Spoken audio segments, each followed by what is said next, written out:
Picture this. The power's been out for 3 days straight.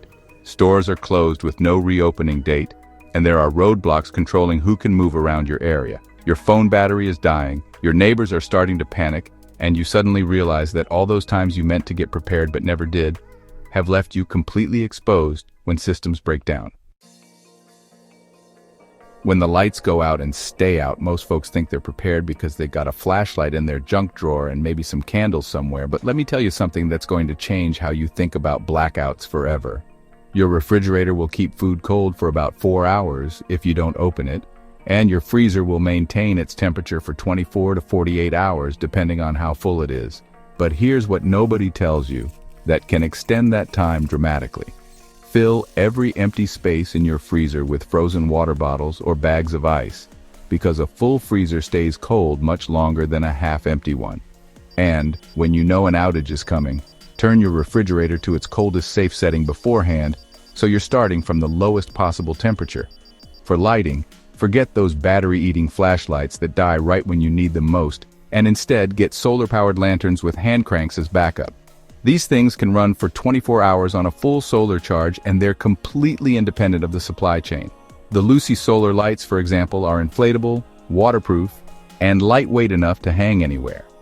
Plus, they give you that ambient light that doesn't destroy your night vision like harsh LED flashlights do. And when you need focused light for reading or detailed work, a headlamp beats a flashlight every single time because it keeps your hands free to actually do things instead of holding a light. Cooking without power is where most people's plans completely fall apart. But there's this technique called thermal cooking that can cut your fuel consumption by 60 to 80%. And I'm about to blow your mind with how simple it is. You partially cook your rice, beans, or stew on whatever heat source you have. Then you transfer that hot pot into an insulated box filled with towels or sleeping bags. And the food continues cooking for hours without any additional fuel because it's using the retained heat. This is how folks in developing countries have been cooking efficiently for centuries, and it works just as well with a camping stove in your kitchen as it does over an open fire. Your phone becomes absolutely critical during outages, but those little power banks everyone talks about aren't enough for extended periods because they'll maybe charge your phone 2 or 3 times before they're dead. So, what you really need is a small 12-volt battery system with an inverter that you can charge with solar panels, a car adapter, or even a bicycle generator setup. These systems can power LED lights, charge multiple devices, and run small appliances for days on end. Here's something that catches people completely off guard. Water systems fail way more often than you'd expect during extended outages because electric pumps stop working and water treatment facilities shut down. So, beyond storing water, you need to know how to make any water source safe to drink. While boiling works, it uses precious fuel that you might need for other things. Water purification tablets are lightweight and effective, but they take 30 minutes to work, and they leave this chemical taste that gets old really fast. Whereas UV sterilizing pens kill pathogens instantly without any chemicals, but they need battery power. So you're back to that power management challenge again. When supply chains break down and stores either close or limit what you can buy, having food isn't enough because you need foods that keep you healthy, satisfied, and mentally sharp when you're dealing with all kinds of stress and uncertainty. Most emergency food advice focuses purely on calories, but your body burns through vitamins and minerals way faster when you're dealing with stress and physical challenges. So nutrition becomes absolutely critical for maintaining both your physical health and your ability to think clearly under pressure. Here's something most folks never consider. Sprouting seeds and grains multiplies their nutritional value while using almost no space and requiring no soil whatsoever. Mung beans, alfalfa, and wheat berries can be sprouted in mason jars sitting on your counter, and they provide fresh vitamins even months into a disruption when everyone else is dealing with nutritional deficiencies from eating nothing but processed emergency food.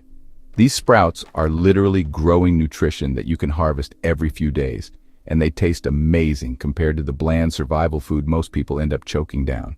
Fermented foods like sauerkraut, kimchi, and kefir support your immune function and can be made without any refrigeration, and these foods actually improve with time instead of going bad like most fresh foods do. The probiotics in fermented foods become especially important when you can't maintain your normal diet and exercise routine, because your digestive system is dealing with different foods and higher stress levels than it's used to handling. For protein, everyone thinks about canned meat, but that gets expensive really fast and becomes incredibly boring when you're eating it every day for weeks or months. Dried legumes provide complete proteins. When you combine them with grains, they store for years without any special conditions, and they cost a tiny fraction of what meat costs. Lentils cook faster than other beans and don't require the overnight soaking that makes meal planning complicated, while black beans and chickpeas are versatile enough that you can make dozens of different meals that actually taste good and keep morale up. Fats get completely overlooked in most people's emergency planning, but they're critical for feeling satisfied after meals and for absorbing fat-soluble vitamins that your body needs to function properly. Coconut oil stays solid at room temperature and doesn't go rancid quickly like other oils do, while nuts and seeds provide healthy fats and protein, but they can go rancid if you don't store them properly. So keep them in the freezer when possible, or buy them in smaller quantities and rotate your stock so you're always eating fresh ones.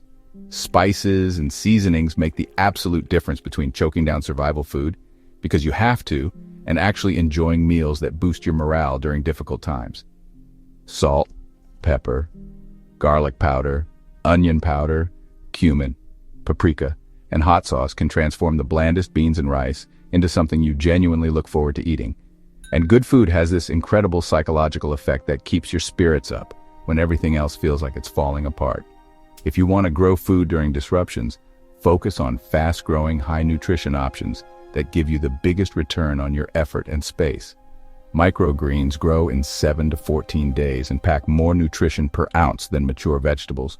Plus, they grow in shallow containers on windowsills where they don't take up much space or require any special setup. Leafy greens like lettuce, spinach, and kale grow quickly and can be harvested continuously, so you're getting fresh food on an ongoing basis rather than waiting months for a single harvest.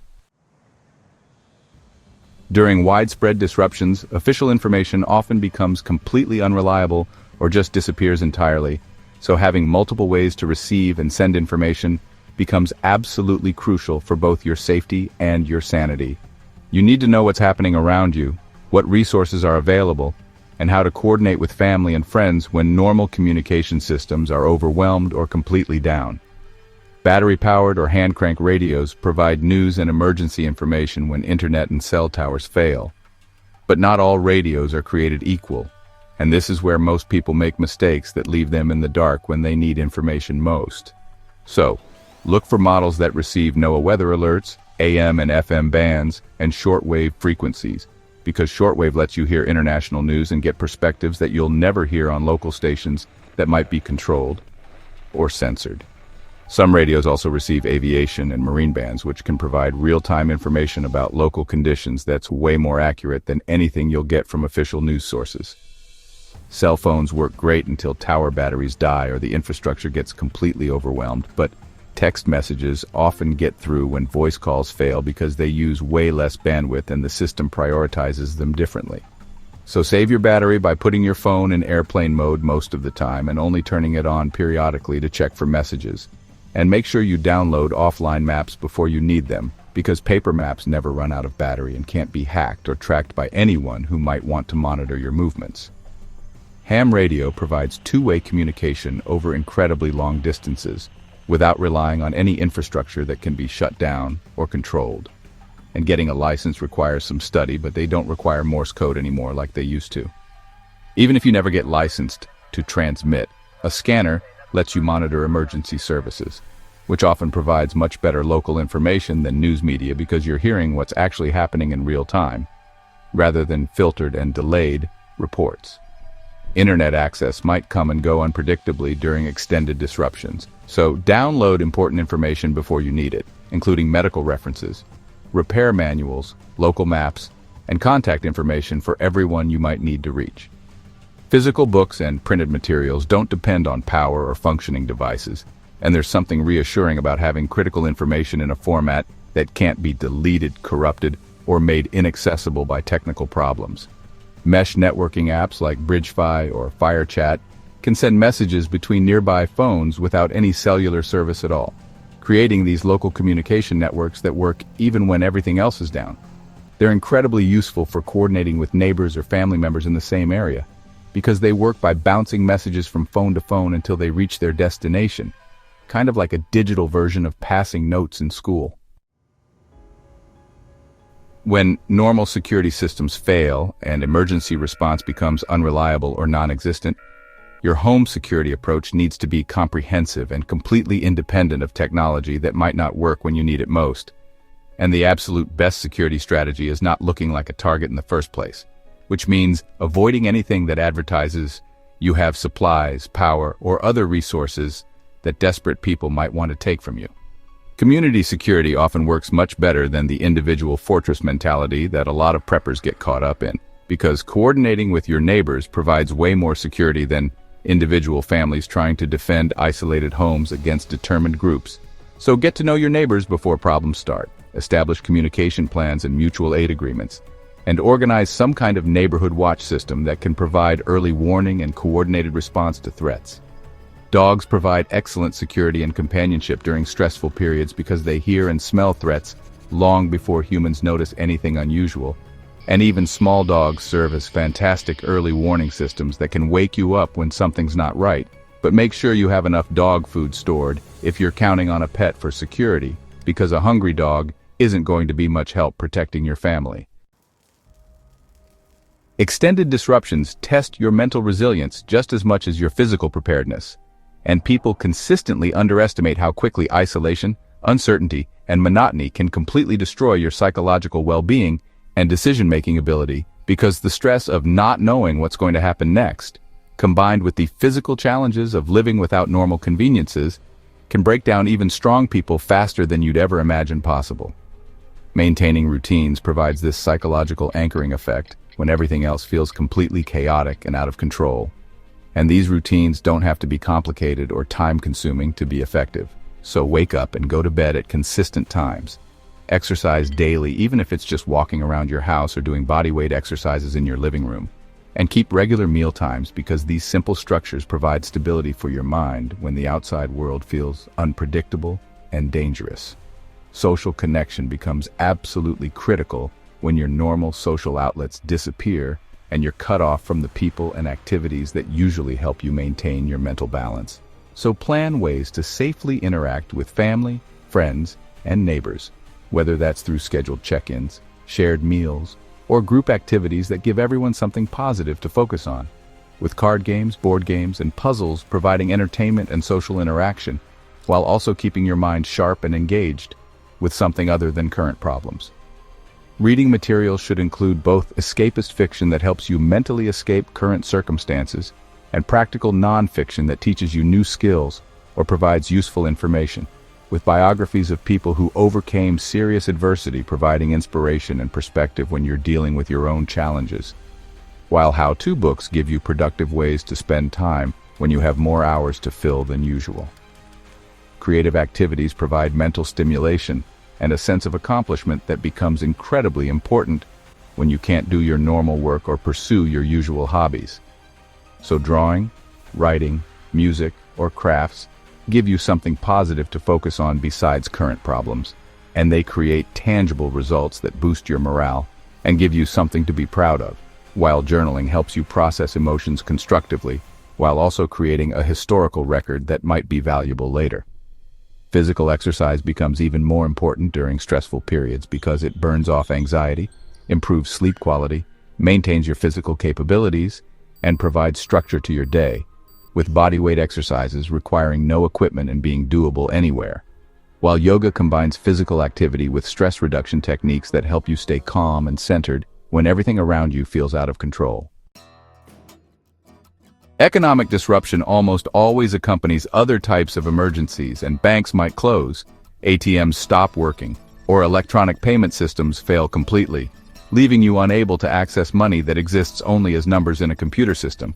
So having diverse financial resources helps you weather economic uncertainty and maintain your ability to obtain goods and services when normal payment methods aren't available. Cash remains absolutely king during system failures because it doesn't depend on electricity, internet connections, or bank approvals to complete transactions. So keep small bills because making change becomes really difficult when commerce is disrupted and merchants can't access their normal cash management systems and store cash in multiple locations throughout your home and vehicle in case of theft or damage, with some easily accessible for daily needs and some hidden as emergency backup funds. Precious metals provide long-term value storage that tends to hold its worth when paper currencies become unstable. But they're not practical for daily transactions during short-term disruptions because most people don't know how to evaluate or make change for gold and silver. Those silver coins in small denominations are much more useful than gold bars if you need to trade for everyday items, and they're easier for regular people to understand and accept. Barter goods become incredibly valuable when normal money systems fail. And alcohol, tobacco, coffee, batteries, medications, tools, and fuel often become worth much more than their normal retail price suggests. So stock up on items that you use anyway, so if you never need to trade them, you haven't wasted money on things you'll never use. But if economic systems break down, you'll have valuable trade goods that people desperately want. Debt management becomes absolutely critical when your income might be disrupted, and you can't rely on normal financial institutions to work with you on payment arrangements. So pay down high-interest debt before problems start. Understand your rights regarding mortgage and loan payments during declared emergencies, and research whether your area has laws preventing foreclosure during official emergency periods. Alternative income sources might become necessary if your regular job disappears or becomes inaccessible due to travel restrictions or business closures. So consider skills you could monetize during disruptions like repair work, tutoring, childcare, cooking, or trading goods, and develop these skills and business contacts before you need them, so you're not starting from scratch when you're already under financial pressure. Transportation becomes absolutely critical during disruptions for accessing supplies, medical care, or evacuating if conditions in your area become too dangerous to stay. But normal transportation systems often break down completely when you need them most, so your personal vehicle becomes your lifeline to the outside world, making maintaining its reliability and fuel supply a top priority in any preparedness plan. Keep your primary vehicle's gas tank at least half full at all times because gas stations need electricity to pump fuel, and fuel deliveries stop completely during widespread disruptions, leaving you stranded even if you have money to buy gas and carry extra fuel if possible. But store it safely away from living areas and rotate it regularly, so it doesn't go bad and become useless when you need it most.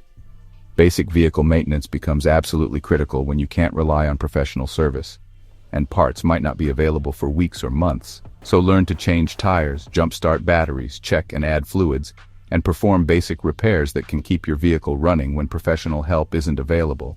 And keep spare parts like belts, hoses, fuses, and fluids in your vehicle, along with a basic toolkit and emergency repair supplies that can handle the most common problems that leave people stranded.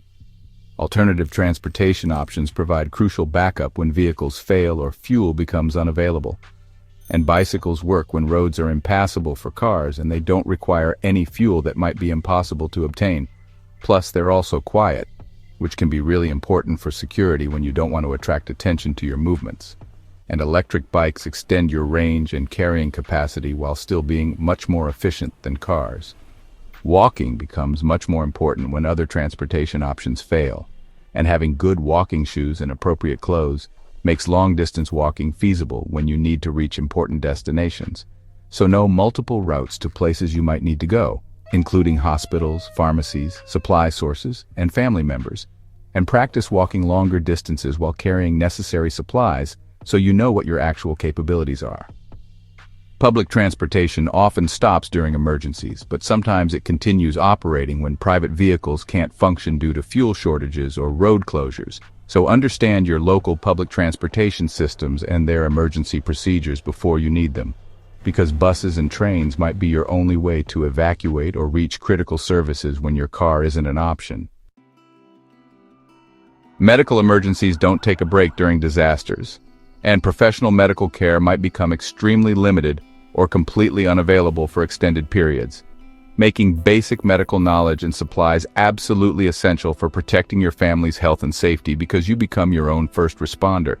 And the decisions you make in medical emergencies could literally mean the difference between life and death for people you care about. First aid training should go way beyond basic bandaging to include recognizing and treating shock, hypothermia, heat exhaustion, dehydration, and common infections that can become serious or even fatal if not handled properly. So take a wilderness first aid course that covers scenarios where professional help isn't available for hours or days, because those skills become incredibly relevant when normal emergency services are overwhelmed or inaccessible. Medications become absolutely critical when pharmacies close or supply chains break down, leaving you unable to obtain prescriptions that might be essential for maintaining health or even staying alive. So work with your doctor to obtain at least a 90-day supply of any prescription medications you depend on, and understand which medications require refrigeration so you can plan for power outages that might affect medication storage. Natural remedies can supplement conventional medicines when commercial products aren't available. And honey has antibiotic properties while never spoiling under normal storage conditions, while ginger helps with nausea and digestive issues that become common when you're eating different foods or dealing with stress. And garlic has antimicrobial properties that can help fight infections. So learn about medicinal plants that grow in your area, but be absolutely certain of proper identification before using anything, because mistaking one plant for another can be dangerous or even fatal. Dental care becomes incredibly important during extended disruptions because dental problems can quickly escalate into serious medical issues that require professional intervention. You might not be able to access, so stock up on toothbrushes, toothpaste, floss, and other dental care supplies, and learn basic dental first aid for handling broken teeth or severe pain until professional dental care becomes available again. Mental health medications and support become especially critical during stressful periods when anxiety, depression, and other mental health conditions can be triggered or worsened by uncertainty and difficult living conditions. So if you take medications for mental health, make sure you have adequate supplies and develop non-medication coping strategies like meditation, breathing exercises, and stress reduction techniques that can help you maintain psychological stability when everything feels out of control. So there you have it. Everything you need to know to not just survive, but actually thrive when normal systems break down and everyone else is panicking because they never prepared for these kinds of disruptions. And the key thing to remember is that preparedness isn't about becoming some kind of paranoid survivalist who's hiding from the world. It's about developing the resilience, skills, and resources that let you maintain your quality of life and help others when normal systems experience problems. Start with the basics like water, food, shelter, security, and communication. Then build your supplies gradually while developing the knowledge and skills to use them effectively when you actually need them. Because, most importantly, remember that preparedness is just as much about your mindset and your connections with other people as it is about the stuff you have stored away. Since developing mental resilience to handle uncertainty and stress will serve you much better than any amount of supplies if you don't have the psychological tools to use them wisely. Build relationships with your neighbors and like-minded people who can provide mutual support during difficult times. Practice your skills and test your systems before you need them for real. And focus on developing the confidence that comes from knowing you're ready for whatever might happen. Because the goal isn't to survive disasters by hiding from them. It's to maintain your well-being, help others in your community, and even find ways to thrive during difficult times by being prepared, knowledgeable, and connected to the people around you. When you're truly prepared, you can face uncertainty with confidence rather than fear. And that confidence becomes contagious and helps everyone around you stay calm and make better decisions when things get challenging. So if this video helped you think differently about preparedness, make sure you subscribe and hit that notification bell, because I've got tons more content coming that will help you build real resilience and confidence no matter what the future brings. And share this video with anyone who needs to hear this information, because the more prepared people we have in our communities, the better we'll all be able to handle whatever challenges come our way.